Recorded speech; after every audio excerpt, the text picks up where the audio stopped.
дорогие друзья, огромное итальянское доброчерно.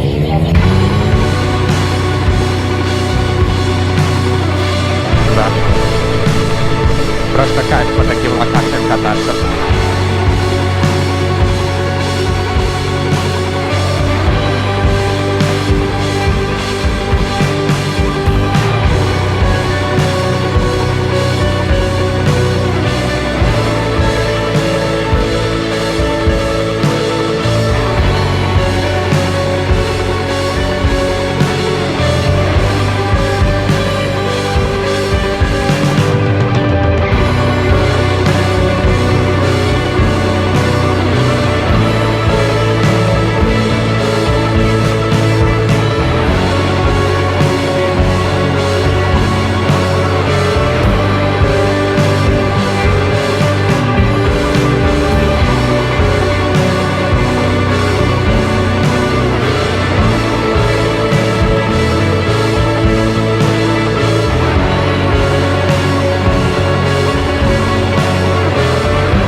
Всем огромное итальянское доброчерно. Лаго ди Комо, Италия. Идеальное сочетание для любого мотоциклиста в выходной день. И, собственно, я уже так смотрю далеко за горизонт, и там виднеется начало нового сезона. А, собственно, с началом нового сезона у нас есть и новые новинки на рынке. И, в частности, в 2022 году компания Triumph решила ворваться в рынок среднекубатурных кроссоверов с новой моделью Triumph Tiger Sport 660. Базируется на уже нашумевшем в категории Naked Trident 660. Компания заявляет, что Tiger Sport обладает наибольшей мощностью в классе, наивысшим уровнем технического оснащения, а также наименьшей стоимостью обслуживания данного мотоцикла в классе. Сильное заявление. Проверять я его, конечно, не буду. Но в отличие от Сергея Дружко, сегодня мы этот факт проверять будем. Сравним эту модель с японскими конкурентами, обязательно поговорим о преимуществах и недостатках данной модели и вообще, собственно, о самом рынке среднекубатурных кроссоверов. А все, собственно, началось с 2015 года, когда на рынок среднекубатурных кроссоверов ворвалась Honda со своим фурором в виде Honda NX NC750X. В свое время действительно модель навела шороху. Рецепт большого куша Honda NC750X был достаточно прост. Недорогое обслуживание мотоцикла, автоматическая коробка передач, крайне малый расход топлива для 750 кубатурной техники, плюс огромная нычка в фальшбаке мотоцикла. Без жертв также не обошлось. Ими стали не очень внятная подвеска, не очень внятные тормоза и, собственно, не очень внятная динамика. Всего 56 лошадиных сил. Но, тем не менее, 40-летние, 60-летние коммютеры, в принципе, им было до фонаря на непередовой дизайн, на непередовую подвеску и на непередовые тормоза. Как говорится, дайте мне нычку в баке, малый расход топлива, маломальский ветровичок для выходных поездок и, в принципе, хит кроссовера готов. В тот же самый момент Kawasaki обновляет свою модель Versys 650, и уже спустя год, в 2016 году, Yamaha, смекнув всю фишку, представляет рынку модель Tracer 700 и Tracer 900, которые впоследствии также стали хитом продаж. Так вот, возвращаясь в 2022 год, мало чего изменилось, за исключением того, что Triumph посмотрел на хорошие результаты продаж японцев и представил данную модель Tiger Sport 660. Серьезный вызов рынку, серьезный вызов прежде всего себе, так как ни Ducati, ни Aprilia, ни Moto Guzzi, ну хорошо, ладно, Moto Guzzi мы опустим, так как своеобразный бренд, но тот же самый Ducati вообще даже не делает какие-то намеки на среднекубатурные кроссоверы. Сам бренд пошел японским путем. Он на основе хороших продаж naked версии выпускает такой, в кавычках, фланкер, ответвление спорт-туриста, который также должен собрать все те лавры, которые удалось собрать Trident 660. Обзор, кстати, есть на канале. Мотоцикл мне действительно очень понравился. Проходите, смотрите, оценивайте. Собственно, что решил предложить Triumph покупателям среднекубатурных кроссоверов? Прежде всего, это хороший двигатель, трехцилиндровый мотор с 84 лошадиными силами. И тут Triumph не соврал, это самый сильный, мощный мотор в классе. Ближайший преследователь Yamaha Tracer 7 выдает всего 74 лошади. Помимо этого, в плюшке однозначно можно завести подвеску. Спереди у нас стоит вилка Showa, перевернутая, 41 мм, с диаметром хода в 150 мм. Моноамортизатор также Showa, 150 мм, с регулировкой по преднатягу. Мотоцикл отлично держит траекторию в поворотах, контрруление резкое, езда с пассажиром, каких-либо завалов, расхлябанности на автостраде либо в городской езде также замечено нами не было. Рулится мотоцикл действительно на 5 с плюсом. Далее, самое время поговорить о тормозах. За тормоза у нас отвечает машинки Nissin. Спереди у нас стоит двойной диск на 310 мм. Передний тормоз действительно отличный. По сравнению с Yamaha Tracer, более резкий, прогнозируемый, понятный тормоз. Говоря о заднем тормозе, в отличие от того же Yamaha Tracer 7, он действительно здесь радует. Им приятно пользоваться, им хочется пользоваться, так как от него действительно есть толк. Даже при поездках в тандеме задний тормоз хорошо осаживает мотоцикл. Морда получилась просто на 5 с плюсом. Вот эта линия фар, сам дизайн ветровика, именно болтов и линии вырезов ветровика получились более опрятными, нежели на том же Tracer 7. Внизу у нас присутствуют поворотники.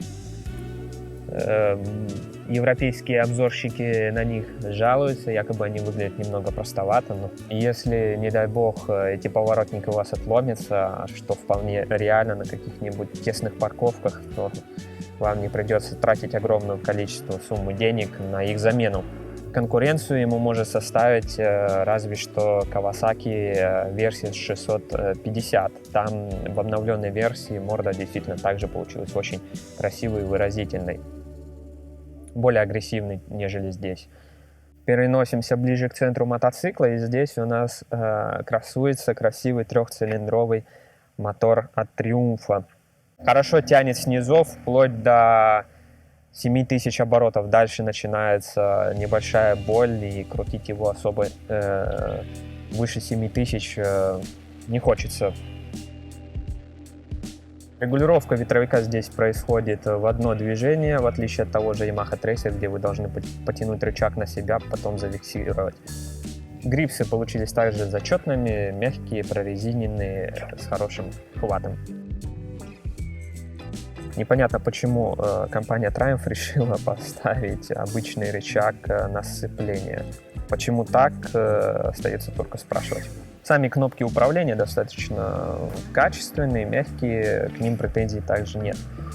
Под переключателем поворотников у нас находится кнопка режима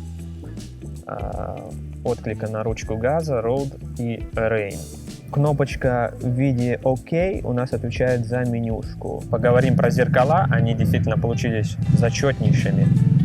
Давайте перейдем к водительскому кокпиту. Здесь мы можем наблюдать вот такую центральную панель с двумя разделенными дисплеями. Давайте ее включим.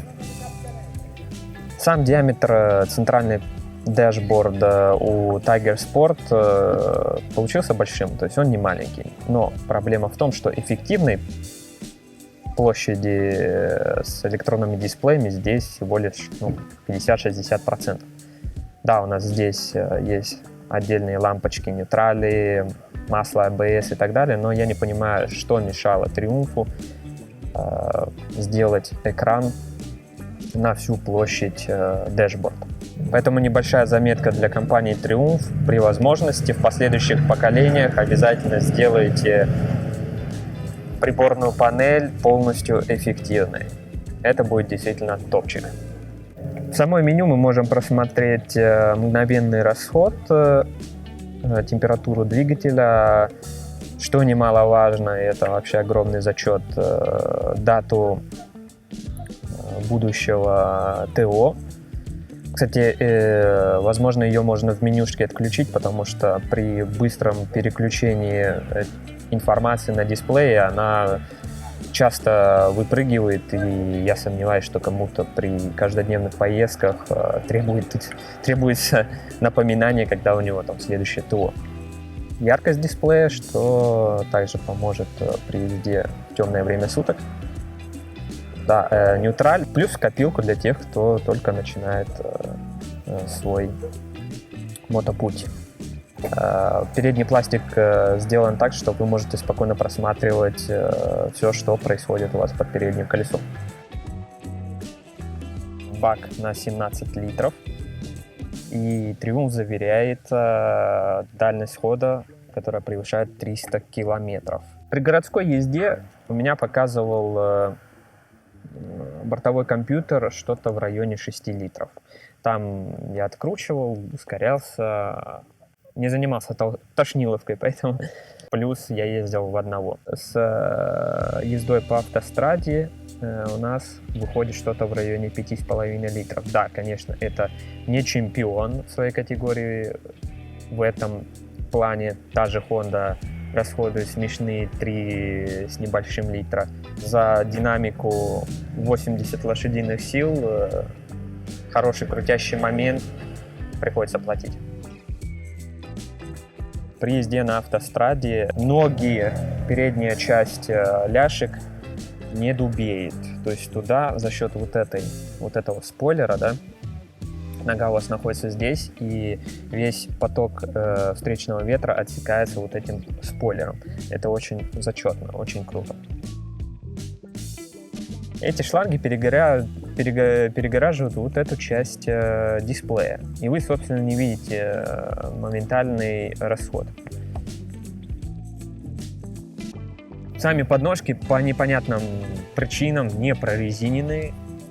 Они металлические, возможно, кто-то хочет на нем устроить какой-то тур-эндуро, не знаю. Я бы все-таки поставил сюда прорезиненные подножки. Где сюрпризы есть, так это от таких красивых креплениях для боковых кофров. В базе у этого мотоцикла идут такие грипсы для пассажира. Зачет. Говоря про сиденье, оно здесь очень энергоемкое. Видите, вот такую выемку под водителя, и пассажир будет сидеть достаточно, кстати, высоко.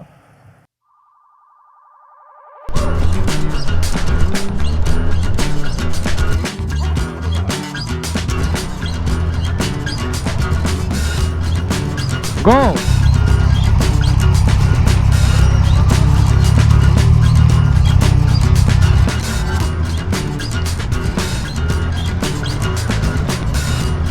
Видите, не все дают дорогу мотоциклистам, но здесь мы прорвемся. Вот, изи. Вот это сейчас задача.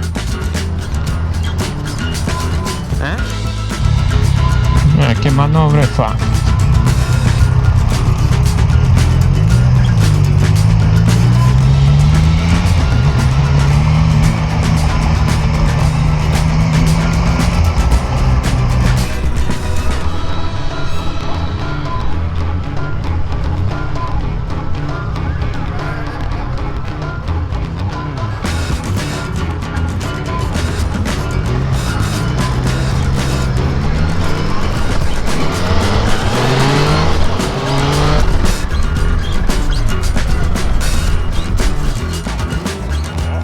Едем 20 км в час, и он вообще даже, вот, 5 км в час.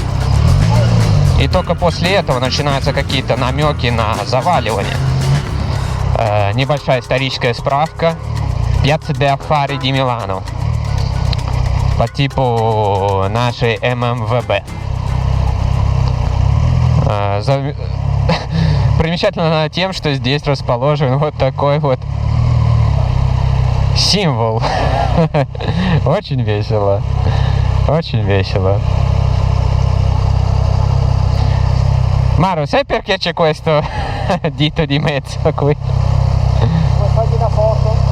Sì, sì, sì. Bellissimo. Ладно, поехали мы дальше. В общем, как вы видите, на таких вот маленьких пространствах, вот, еду 5 км в час, мотоцикл стабилен. Стабилен, блин. Тот же Tracer 7, который я тестировал ранее, обладал той же проблемой на высоких скоростях. Ветровика буквально не хватало свыше 80-90 км в час. Поэтому, да, для путешествий за городом я бы однозначно сюда поставил GT-версию. 2000 оборотов, третья передача,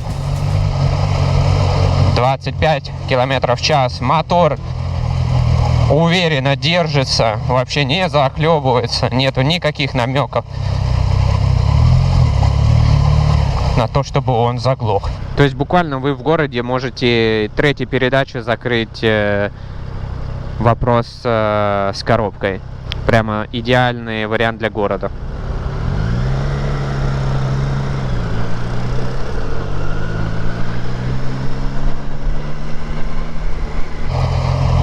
Переезжаем в деловой район города Милан, JP Morgan Chase.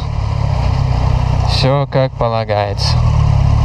О, да, на маленькой скорости. Третья передача, я даже не заметил, народ. На третьей передаче 20 км в час. В повороте, проглядывая встречный поток.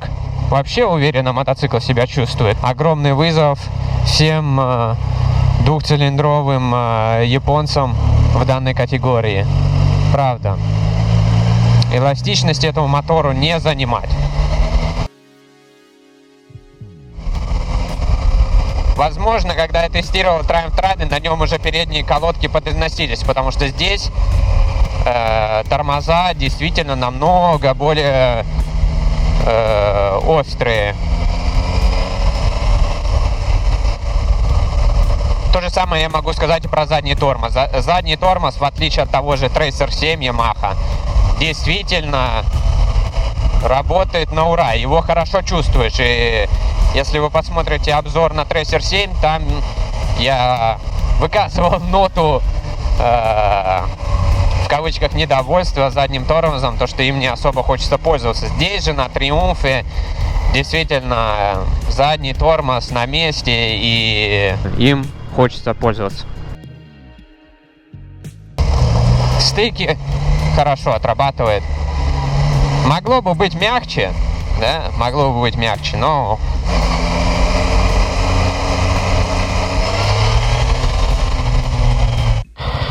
Ну что, пора нам двигаться дальше в сторону центра Милана, его знаменитой брусчатки. Заведем мотор и послушаем, как он звучит. А звучит он красиво. Очень даже.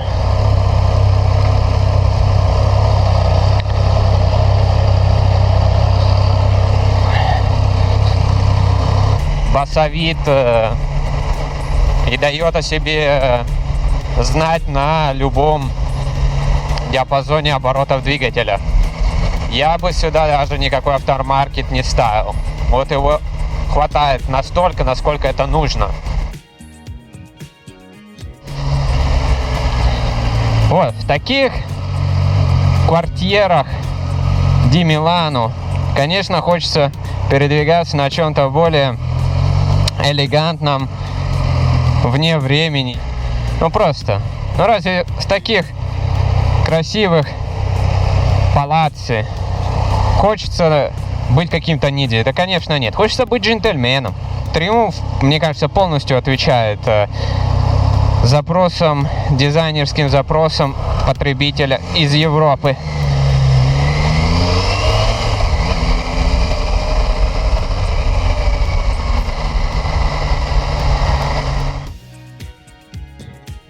Три цилиндра, красивый звук, мягкая коробка, эластичный двигатель, понятные резкие тормоза, отличная видимость в зеркалах. Да вообще, друзья, ну это no-brainer, как говорится по-английски. Просто берете и покупаете, и этот мотоцикл вас точно не огорчит и не разочарует.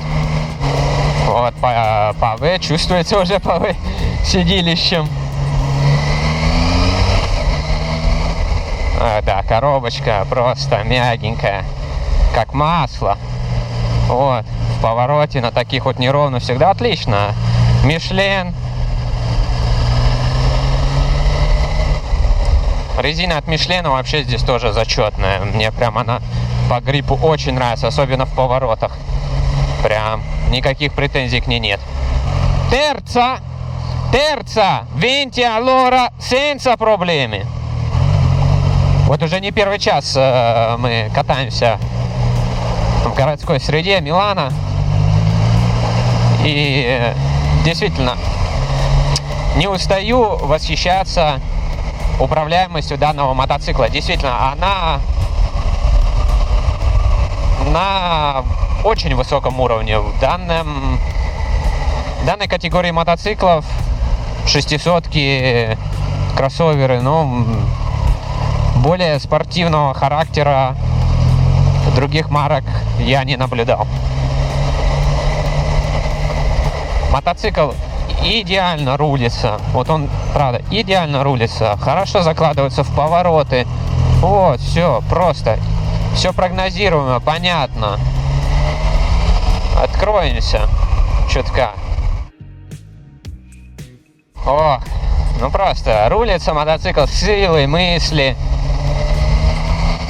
Руль достаточно широкий, как для городской езды, но он позволяет делать резкие маневры без каких-либо проблем на этом полутуристическом мотоцикле. И делать их достаточно уверенно. Вообще никаких проблем.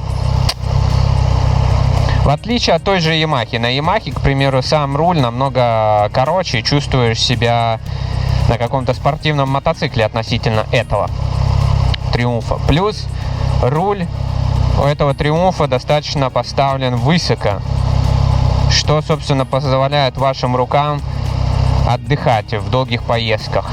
Тест на радиус разворота. Да, легко.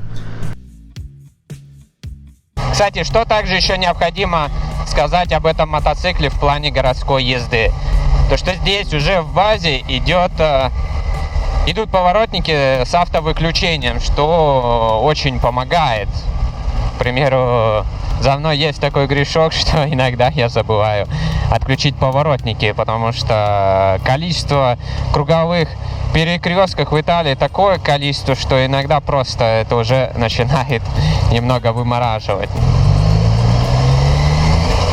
И здесь уже огромная благодарность Триумфу, то что такую необходимую опцию для городской езды этот мотопроизводитель уже положил в базу этой модели.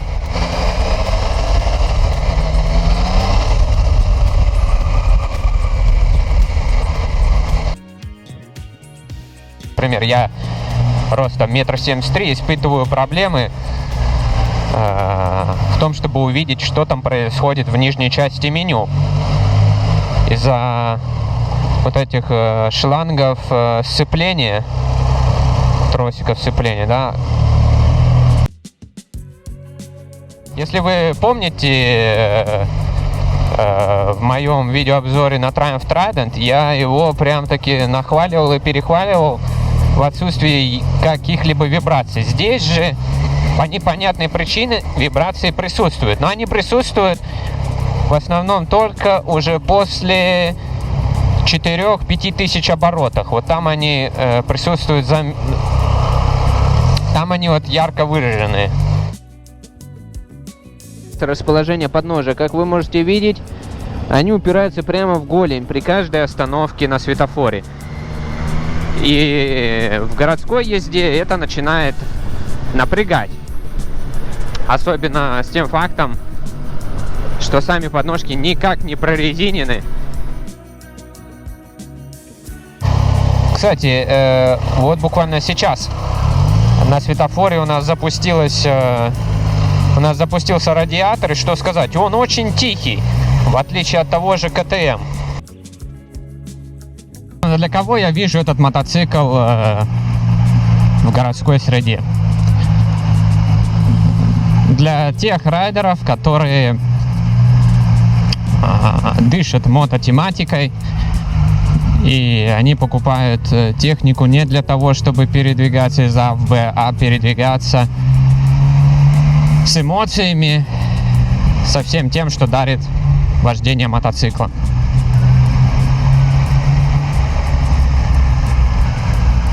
У этого мотоцикла есть свой характер, звук, управляемость, хорошие тормоза. Да, не лишен, конечно, недостатков в плане, я уже отмечал, меню и подножек. Но я считаю, что все это легко гасится теми эмоциями, которые он дарит при езде.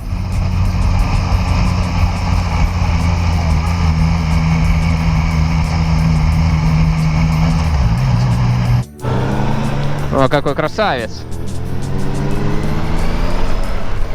Итальянский Джеймс Бонд. Красава, красава. Но мне кажется, хотя нет, в Италии существует закон на раритетные автомобили, которые позволяют старинной технике, несмотря на огромное количество выхлопов СО2, все равно передвигаться по центру города. Oh! Io ho fatto la ripresa. Вот тут мне здесь рапортуют, что это была первая машина его отца в их семье. Ну надо же. Ставьте лайки за Fiat, друзья, ставьте лайки. О, я бы тоже хотел такой автомобиль. Не первым, конечно, но в коллекции, в гараже, почему нет? Да. Университет. Милан. Да, но опять нельзя проехать. Ну ладно, ничего страшного. Едем дальше.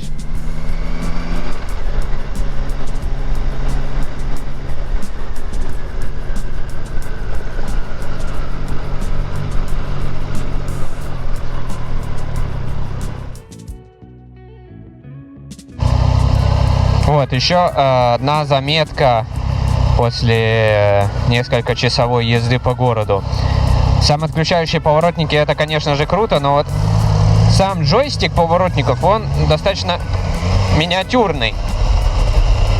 К нему нужно привыкать в перчатках. И сейчас мы въезжаем в зону повышенной туманности,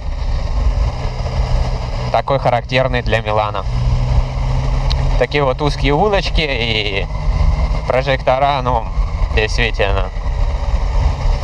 Прохладным зимним вечерком, то, что нужно после рабочего дня.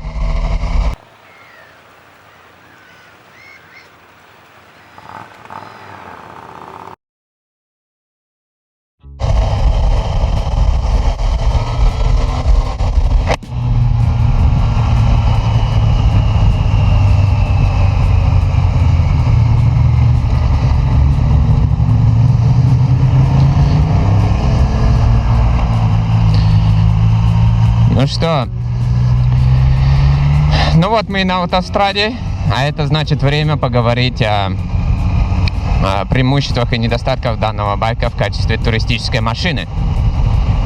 Прежде всего хочется заметить, конечно, эластичный мотор на скоростях выше 100 км в час.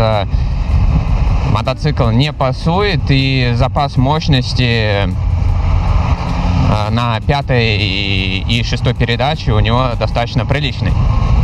Вот, пожалуйста, открываемся, и это еще я открылся не в полный газ, тяги достаточно. Очень нравится посадка, руль достаточно высокий, руки находятся там, где нужно, действительно плечи отдыхают.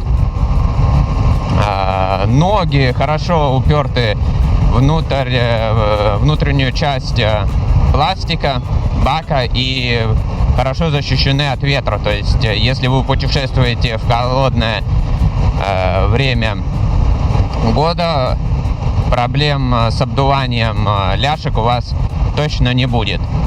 Сейчас температура находится в районе плюс 13 градусов. Проблем вообще никаких с ветром, с холодным ветром нет. Из минусов могу заметить дребезжащие зеркала на оборотах свыше 5000 и недостаточный ветровик. Вот если вы хотите путешествовать на дальние расстояния на Tiger Sport 660, то вам определенно придется докупать какие-то опции. На рубеже менее 100 км в час этой ветрозащиты в принципе достаточно. Проблем с ветром никаких нет. Все, что выше сотни, уже чувствуется ветер, и причем неприятный такой поточный ветер именно в каску. То есть плечи, грудь защищена отлично. Единственная проблема именно с встречным потоком в каску, в шлем.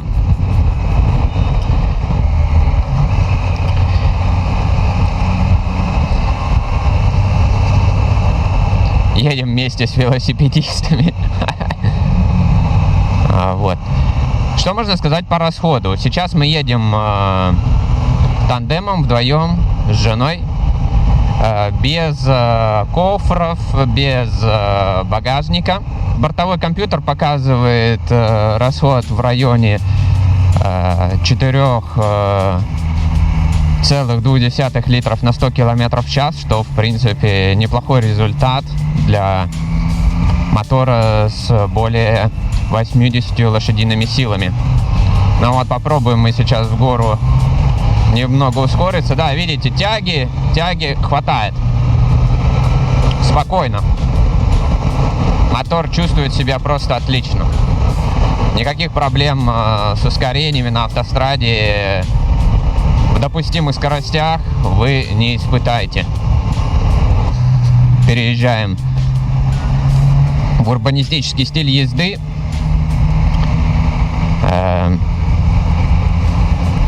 И держим курс на красивое местечко на озере Комо под названием Белаччо. Достаточно очень известное.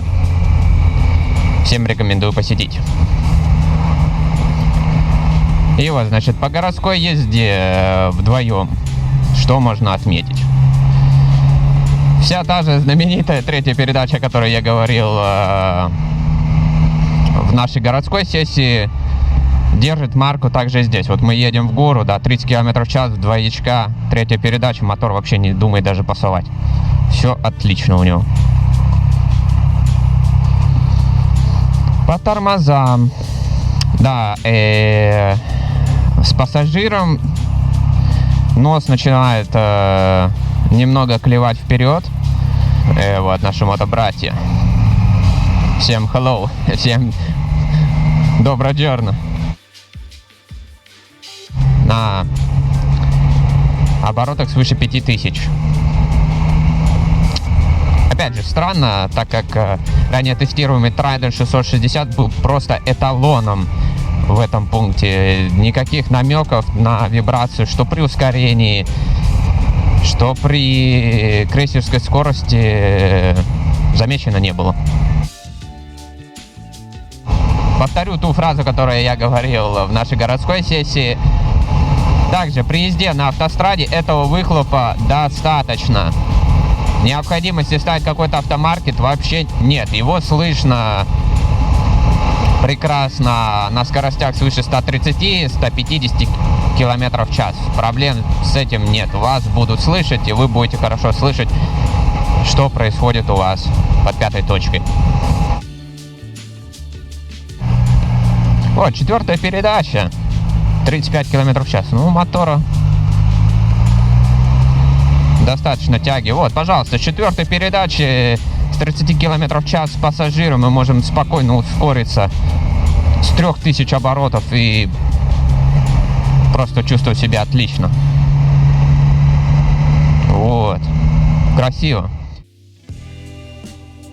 Да, проходя такие поворотики средней степени затяженности, хочется отметить и похвалить подвеску. Она действительно здесь просто отрабатывает на ура.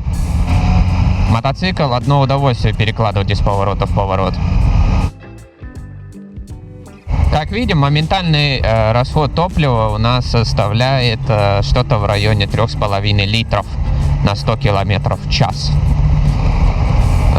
При скорости свыше 120-130 км в час расход топлива уходит за отметку выше 4 литров, что-то в районе 4,2-4,5.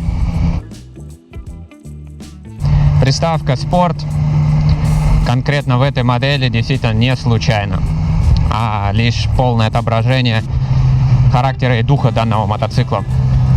В своей категории он действительно самый спортивный.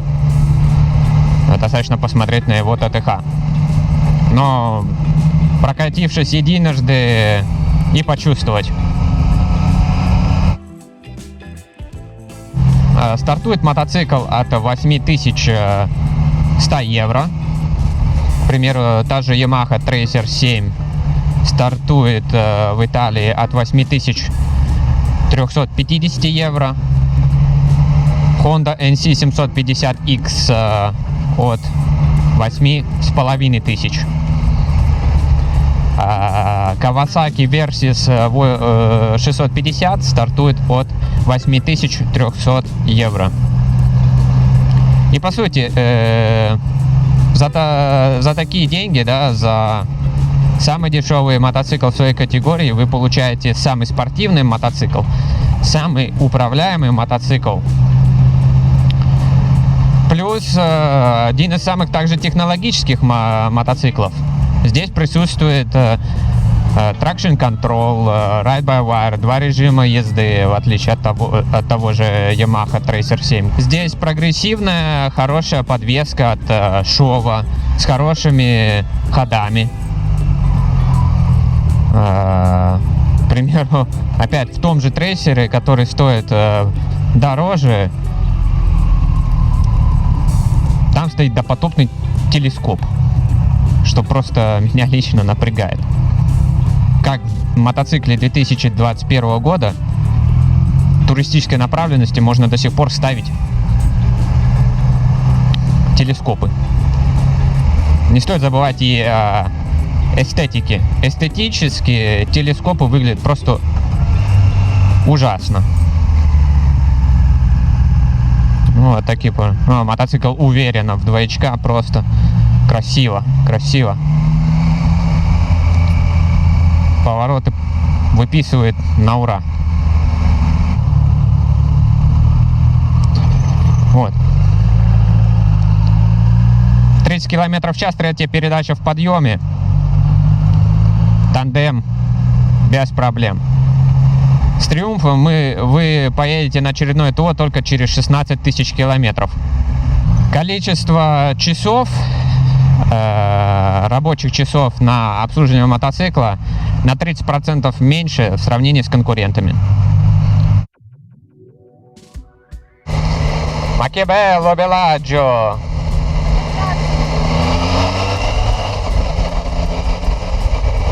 Ora è il tempo di prendere il caffè. Sì, però io sono russo, io non prendo il caffè, io prendo cappuccino. Да. Дорогие мотобратья, вот мы находимся в Белладжо. Решили прикупить, не то что прикупить, решили остановиться в большом бар-кафе. Красивый закат, кстати, да? Чайки. Все так поэтично.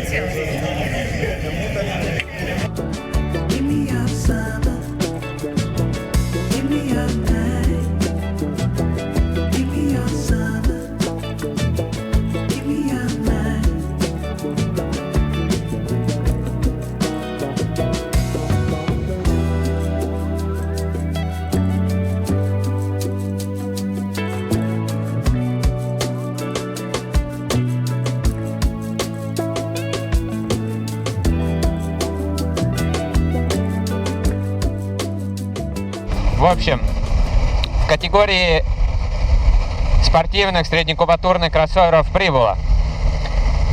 Триумф со своей новой моделью Tiger Sport предлагает мотоцикл по самой дешевой цене, с самым прогрессивным дизайном, самой прогрессивной подвеской, самыми прогрессивными тормозами и самым мощным и бодрым двигателем в классе. Из всех недостатков на фоне конкурентов можно выделить лишь расход. К примеру, сейчас в смешанном цикле город, автострада, набережная, береговая линия озера Кому, бортовой компьютер показывает средний расход 5,5 литров на 100 км в час. Что, конечно, дико по сравнению с Honda NC 750X, но, извините меня, между 56 лошадиными силами и 86 есть огромная разница, поэтому здесь, я бы сказал, это все закономерно. За более мощность вам приходится платить.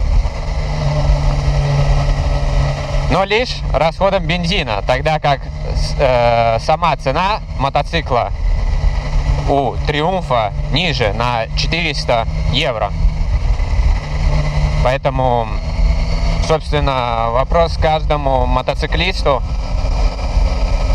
Вопрос будет таков: что ты конкретно хочешь от мотоцикла. Если тебе нужен обычный простой коммютер без претензий, можно выбирать спокойно Honda с автоматической коробкой передач, хорошей нычкой под каску и малым расходом топлива. Если же нужен веселый, бодрый мотоцикл с хорошей рулежкой, подрывным двигателем, красивым дизайном Triumph представил новую модель на рынок.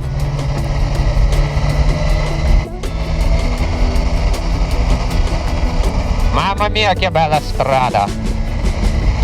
Che bella strada!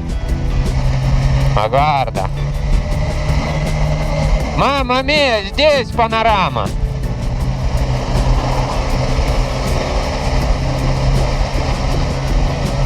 Здесь bella foto!